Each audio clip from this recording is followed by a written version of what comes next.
Good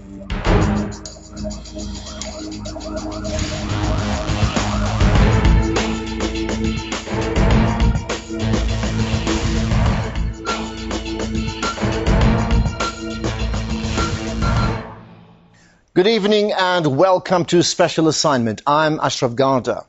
Human trafficking, or modern-day slavery as others refer to this crime, continues to be on the increase in this country. Tonight we revisit a horrid incident that took place in an upmarket suburb of Pretoria a few years back. We find the 3 Mozambican teenage girls were trafficked under false pretences and forced into prostitution. What happened to the perpetrators? And how successful were and are the authorities in curbing this sort of crime? This report by Frank Farrow. In 2008, a Mozambican woman, Aldina dos Santos, recruited young teenage girls to work at a Pretoria hair salon. The girls would soon vanish without a trace. Then one day, one of the girls called home. Disse, mamãe, eu estou aqui na África, estou a trabalhar. Estou a trabalhar na África, sim, estou a trabalhar aonde? Estou a trabalhar num salão de cabeleireiro. But before she could ask further questions, the line went dead. Her mother was worried, feared for her life. Little did she know her daughter was held captive, forced to work as a sex slave. They were being given barely enough food. They were being abused and being forced into being prostitutes. Tonight on Special Assignment, we track their journey of hope and despair. From the tranquil beach at Costa do Sol in Maputo, where the recruitment took place, the dangerous crossing on foot over the Lebombo mountains, onto a road trip of much uncertainty.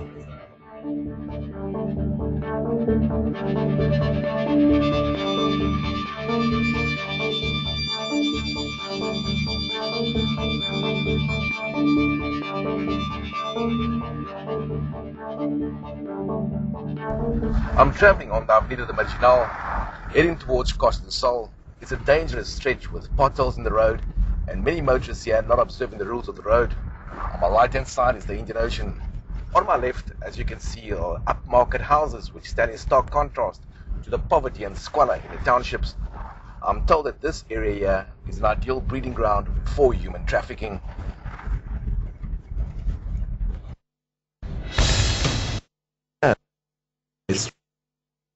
Eatery for Maputo's rich, that Aldina dos Santos stalked her prey. Ready to strike, she walked across the road to the beach. Here, she came across 3 teenage girls, offered to buy them drinks. The liquor she fed them soon erupted into laughter.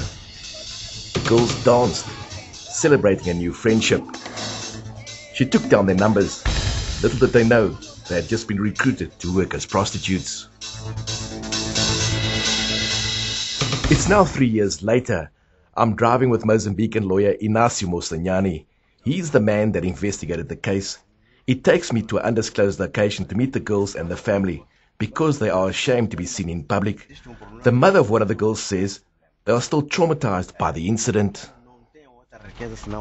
Isso não é coisa bonita para dar a cara. Nós damos cara quando é uma coisa de orgulho. Porque muitas das vezes o nosso governo não ajuda em nada. Agora vou dar a cara para quê? Para me vender, amanhã rirem-se, até gozam-se dessas coisas. The girls were all under 16 years of age when they were robbed of their innocence. This girl, who is now 19 years old, still refuses to be identified. She says upon arriving, they were forced to take pictures. Disse que era para vestirmos aquelas roupas, para tirar fotos, que era para ir à internet, para clientes verem e virem até lá. Our investigation found the photos were posted here. It's a website that advertises sex for sale. The South African sex industry is a multi-million-rand enterprise. The demand is for younger girls. Girls trafficked are often illegal, which makes them increasingly vulnerable. Joanna says the trafficker told them if they didn't comply, they would be arrested. Porque nós não queríamos primeiro fazer as fotos. Então ela insistiu, começou a falar. Então nós tiramos, ela disse, se vocês não quiserem, vão ir embora daqui, não sei para onde é que vão, nem passaporte tem, vocês vão presos. Então nós ficamos, fizemos as fotos. Depois das fotos, passaram-se dia ou dois, eles começaram já a vir os homens. Sex trader operates freely. In spite of this damning evidence, it still hasn't been shut down. This recent advert clearly shows there are still brothels operating Moreleta Park. Dos Santos plied trade openly at this upmarket complex. Paulus says sex, drugs and alcohol were openly sold on the premises. Nós o que nós fazíamos mais em frequência é fumar. O que é que vocês fumavam? Fumamos droga, fumamos cigarro, nos dava bebida. Soon after advertising on the web, a stream of men began arriving at the complex. The young girls had sex with all kinds of clients. Mas primeiro dia vieram os brancos. Depois já andava tempo vieram negros. This is Moreleta Park. It's an upmarket suburb of Pretoria. Behind these high walls, electrified fence, a shocking crime was underway. The army of guards at the gate and even the neighbors failed to detect that all was not well at house number 7. Then one day, acting on a tip-off, Mozambican lawyer Inácio Moçanhani went to the complex. I went to that place, Alto Villa, at the Moreleta Park, at the Tambaba Street. I went there, I arrived around 3, I go through to security, I say, guys, I need your help. But I think that your help is not enough to help me what I want to do. Call the police, the area police here, the police station, because we need the police to assist us. The guy say, for what? I say, no, let me spend you in house number 7. There's a this. I say, no, it's not possible. But the guards at Alto Villa turned him away, ignored his pleas. Moçanhani later convinced the trafficker to allow the girls to visit him in his hotel room. He pretended to be a wealthy American. I told them, you know what, girls, now let's talk our language. We are not here for sex. I'm here only to try to help you. But for me to help you, I need to get all the information from you. Back in Mozambique, despite having fallen victims, the girls are often ridiculed by people in the community. The family also feels hard done by civil society and the state. One of the girls' fathers says they have received little assistance after the tragedy. Costuma-se dizer que a paciência ganha a vitória. Até agora estou à espera que apareça alguém que venha nos ajudar. Eu só quero que as crianças vão à escola. Não só a minha filha, as 3 têm que ir para a escola. Que essas meninas vão vir servir para esta nação. Coming up next, we track the trafficking route across the border from Mozambique into South Africa.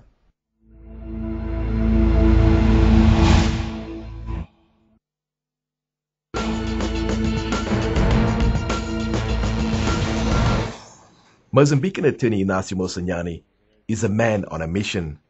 I meet him at the Maputo hotel to find out more about the billion-dollar business of trading in human beings. The 53-year-old lawyer was living in Pretoria when he first detected the crime. I remember I went to Pretoria to visit a friend of mine. And when we was in the veranda at his apartment, so I saw in the other veranda many girls in the veranda, small girls. From that stage, I start to approach the security of the building, the building securities, and then I went to caretaker of the building, tries to find out what's happening with the girls. He would soon embark on a crusade to fight this global scourge. His investigations are all self-funded. According to the IRC, children are trafficked into South Africa for sexual exploitation annually. The route is not only one route. We have got that route through Lebombo, Sangasia Lebombo. We have got the route through Lomahasha. We have got those routes here at Pontadoro. The girls were trafficked through an opening in the fence at the Lebombo border post. She took them from here, from Maputo, using one Pajero until the border. You'll see that when you are about 100 meters to the border, there's many boys there on your left. Those boys the one that facilitate. A source at the border told Special Assignment crime syndicates pay about 180 rand for each person trafficked. Mozambican police pockets 100 metikaj, the equivalent of about 30 rand. The SAPS collect 50 rand to turn a blind eye. Runners then take the people across. They are paid 100 rand for each person trafficked. The head of the Mozambican police says the trafficker paid corrupt officials to allow the girls through. Those girls, they didn't bring passport in that time, but she paid some money to some police officers from Mozambique and police officers from South Africa. So as you can see, corruption's both sides. We spent more than an hour at the border fence on the South African side. In the time we spent here, we did not see a single police patrol. I saw bent fences where people cross and an opening in the fence like this one. It is held up with sticks. Just to show you how easy it is, I'm now crossing from the Mozambican side. Here, on top of the Lebombo mountains, is the fence that divides Mozambique and South Africa. On traveling along here, we encounter this big gaping hole.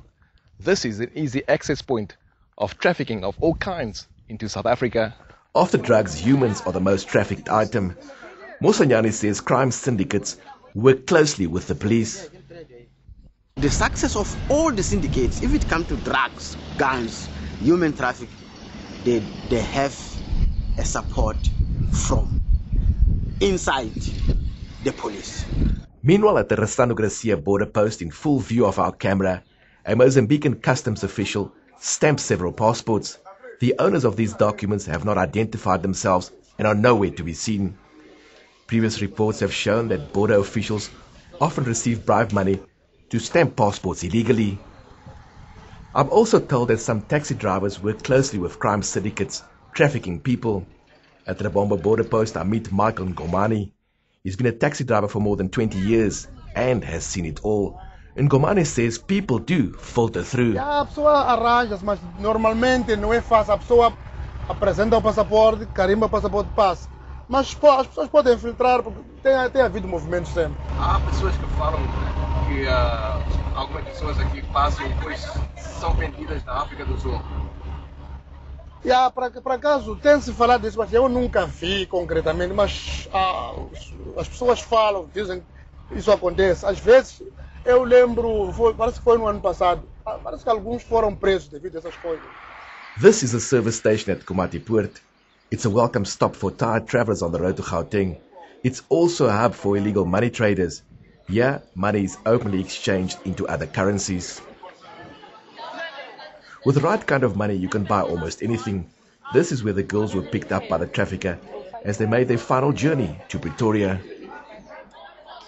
According to the girls, inside the money, she give them some, I think it was fake things like a muti, those things I say put in your pocket, police are not going to do nothing, you're not going to see you, even the soldier through the border, it's a syndicate because those boys, they get the money, but also they pay the police and they pay the soldier.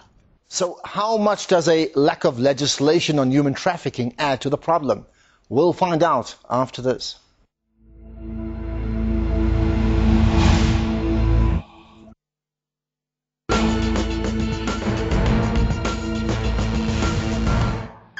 These policemen are trained and equipped to fight crime, but of late an ugly crime has reared its head. It's known as modern-day slavery, a crime whereby humans are trafficked for sexual exploitation or servitude. South Africa has no laws to fight this crime.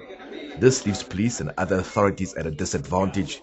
The Hawks' Macintosh Paulela says the country needs specific laws to fight this evil. What we do need is the tightening of laws so that we have specific laws to work with. A sort of human trafficking bill or human trafficking act that we can look at, and we can tighten the screws on these individuals so that they know that if you bring people to South Africa to use as sex slaves, you're going to get life imprisonment. But if we have a bill or a law specific to this, it's going to make our detectives, their jobs, a lot easier. To understand the complexity of this crime, I accompanied the Hawks to the Silverton police station. This is what I found. These Thai women were arrested at a Pretoria brothel. Research shows that most Thai women are trafficked around the globe to work as prostitutes, but very often they are abused by brothel owners. They were aware that, for example, they will do or work as a prostitutes, but when it comes to human trafficking, we're talking about the violation of their rights. They were not paid. They didn't have a freedom of movement. Were not allowed to leave their work whenever they wanted. And as I said, their families were threatened. So that consists or make them victims of human trafficking. This is Aldina dos Santos. She was arrested and charged for luring the girls to South Africa.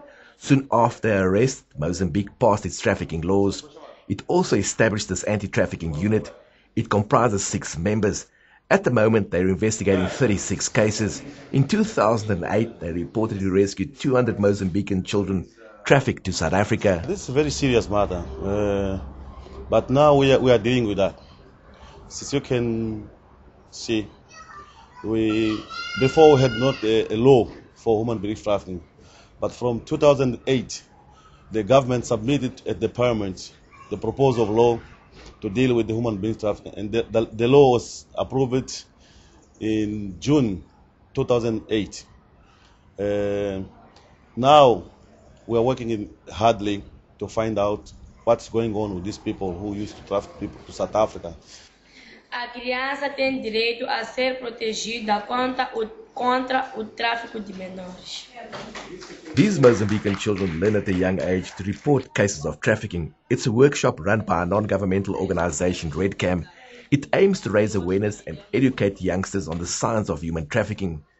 The organizer, Fidelina Mondlane, says the trafficking law is a good one, but she's quick to add that it needs to be implemented properly. Eu diria que sim, é uma arma para combater o tráfico, mas essa arma precisa ser revisitada todos os dias, não é? Porque não adianta nós termos uma lei e essa lei não estar a ser implementada.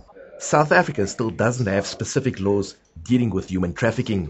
The Justice Department admits they are using fragments of other laws to prosecute offenders. Due to the fact that we haven't passed a legislation that deals with trafficking in persons as such, we are failing, as law enforcement agencies. One is to indicate that we can and we continue to deal with the acts of human trafficking on the basis of existing legislation. The concern that we have is that the legislation that we are making use of at the moment is a fragmented one. Inacio Mosanyani says it's worrying that South Africa still has no laws to combat human trafficking. É algo que até hoje me preocupa. Preocupa a mim e preocupa a todos, de facto, todo cidadão de bom senso. Não se compreende porque que uma África do Sul, até hoje, limita-se em mandar drafts para... Tem drafts, quando você pergunta, diz que tem draft. Está no Parlamento, na comissão especializada, mas nunca, não há. Porque, veja, neste caso, nós trabalhamos, neste caso, por exemplo, utilizando uma lei que não é específica de tráfico.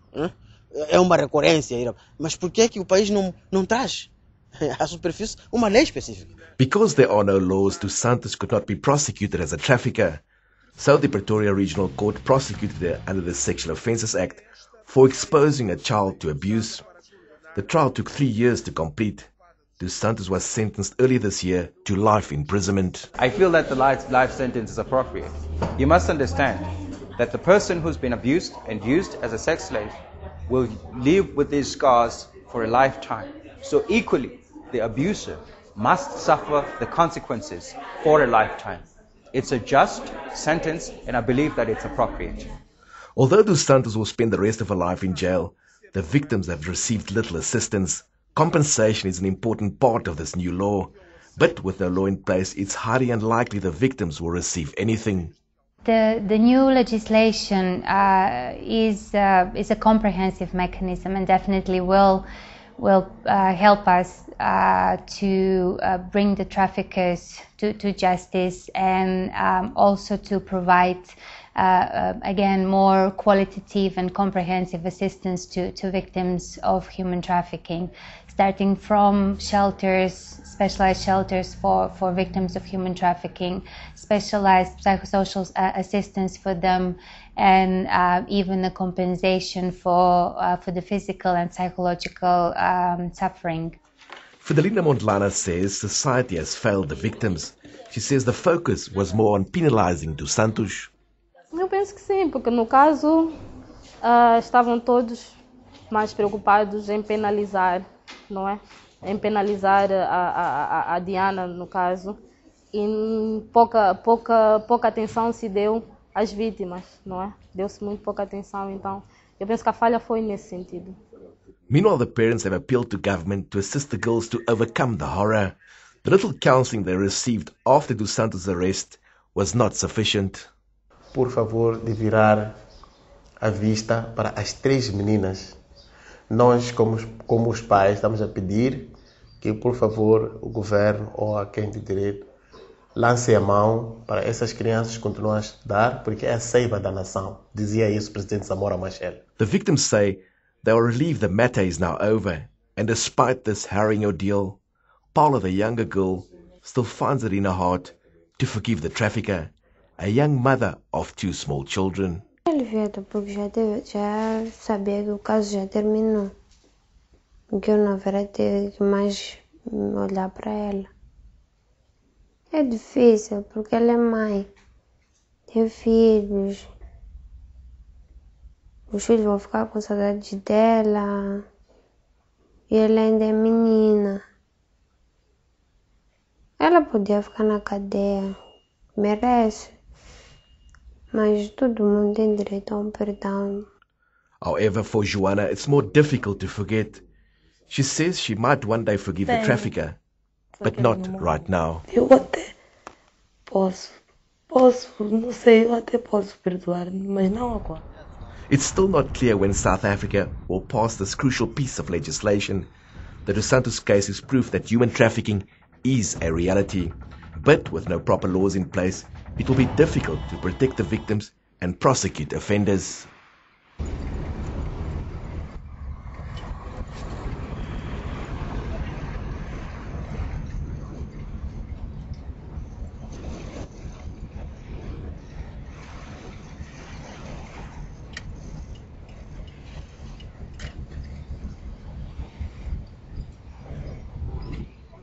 Now, I would really appreciate your views on this issue, and you can do so on Facebook, Twitter, as well as email. And do make a point of tuning in to my radio show, where I'll be taking this discussion further. That's on SFM Radio, Friday at 2 p.m. Now, last week we brought you the very personal account of 6 friends battling to come clean from heroin addiction. And I've picked out 2 viewers' feedback posted on Facebook. Rory Sang Malau writing, to the brave souls who dare to fight Niaupe, don't give in, because the fight you are fighting is not only personal, but a nation's progress depends on the outcome. And Nick Purden wrote, I wish those guys all the best. I empathise, having fought that battle myself. Reintegrating yourself back into normal society is a hard battle. Now remember, you can catch this show again as well as previous ones on the SABC News website. That's sabc.co.za/news. That's it for tonight. Join us next week for another edition of Special Assignment, when we point out the issues that matter.